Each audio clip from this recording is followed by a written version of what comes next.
question asked most frequently by people thinking about keeping a reef tank is, how hard is a saltwater aquarium? Well, the answer really is, it depends. And I've made a video showing you how easy a simple tank can be.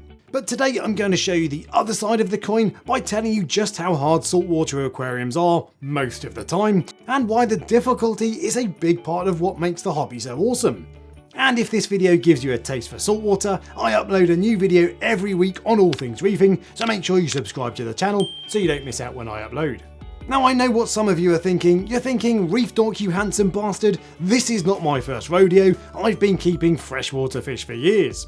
Well, that was my plan when I started out too. But it turns out the only transferable knowledge from freshwater is, number 1, the nitrogen cycle, and number 2, fish are wet. And if I'm honest, I had a good idea about one of those two things before I started, having been taught the nitrogen cycle at school.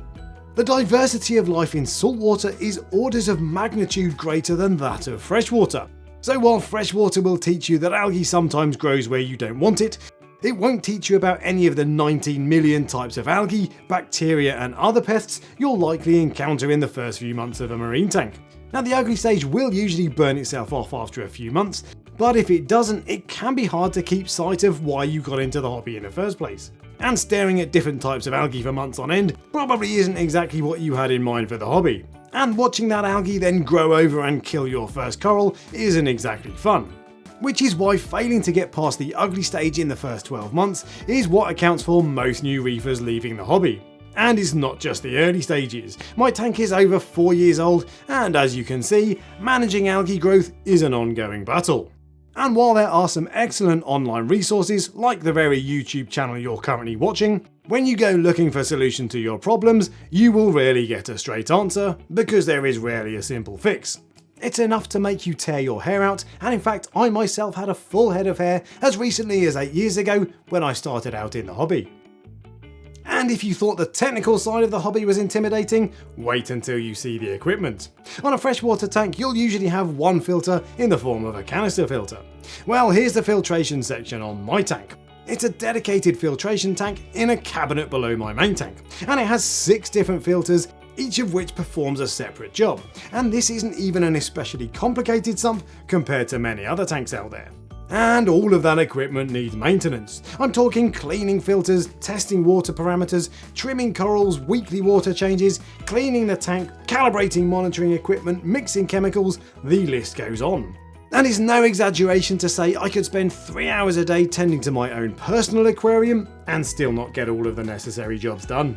As with everything in life, you get out what you put in, so if you neglect maintenance, it will have a direct negative impact on your tank. It really is a time sponge of a hobby, and not something for a casual onlooker who just wants some cool fish in their living room. And on the subject of cool fish, things don't get any easier when it comes to the wet pets. Because a real-life coral reef is such a competitive and intricate environment, you can't just choose fish based on size and how cool they look. You need to consider their habitat requirements, where they'll sleep, how difficult to feed they are, swimming space they require, aggression, and whether they'll eat your corals, your cleanup crew, or even worse, their own tank mates. And there are so many fish in the saltwater hobby that are available in all local fish shops, but are incredibly difficult to keep and probably unsuitable for almost all home aquariums. This little 1-inch pup, for example, could fairly be described as cute or even adorable, until you realise they grow to over 18 inches long and are about as aggressive a fish as you'll find on the reef. And they even bark like rabid dogs. It's really easy to make an impulse purchase that is totally unsuitable for your aquarium. And while the overwhelming majority of shops give good advice and care for the animals they sell, sadly that's not always the case, and there are shops who would rather make a sale than flag a serious risk to a new aquarist. And we haven't even addressed the most difficult part of the hobby yet: corals. Corals are some of the most sensitive and delicate creatures in the world. They're used to making their way in oceans with billions of gallons of water, and we attempt to keep them in a glass box, often no bigger than a microwave. The spectacular corals you see online don't tell the story of the hard work, skill, patience, expense, and ultimately failures that preceded the 10-second video clip you see on Instagram. Now, not all corals are incredibly difficult to keep, but even the most hardy corals require dedication, understanding and attention that not everybody is prepared to give. And there are plenty of corals, often described as beginner friendly, that are anything but. In fact, I've dedicated an entire video to corals that are in that exact category, and I have plenty more material for a sequel. And if the idea of losing a coral for no apparent reason isn't upsetting enough for you, have a look at the price you'll have paid for the privilege of keeping it.